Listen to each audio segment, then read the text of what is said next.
Hey everyone, welcome back. In this video, I'll show you how to install Facebook app on your MacBook and use it like a standalone desktop app, even though there's no official Facebook app for macOS. The setup is quick and only takes about a minute. Let's get started. First, open Safari on your Mac. You can click the Safari icon in your dock or press Command plus space to open Spotlight Search, type Safari, and press Enter. Once Safari opens, go to facebook.com. Wait for the website to fully load and make sure you're logged into your account. Now, move your cursor to the top of your screen and click File in the menu bar. From the drop-down menu, select Add to Dock. A small confirmation window will appear. You can rename it if you'd like, or simply leave it as Facebook. Then click Add. That's it. You'll now see the Facebook icon in your dock, just like a regular app.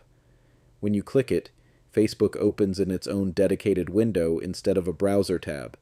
It looks and behaves like a real desktop application. Even if you completely close Safari, Facebook will continue running independently. This gives you a cleaner and more focused experience, especially if you don't want your social media mixed in with other browser tabs. And that's it. You've successfully installed Facebook as a standalone app on your MacBook. If this video helped you, don't forget to like and subscribe for more simple and practical Mac tutorials. Thanks for watching, and I'll see you in the next one.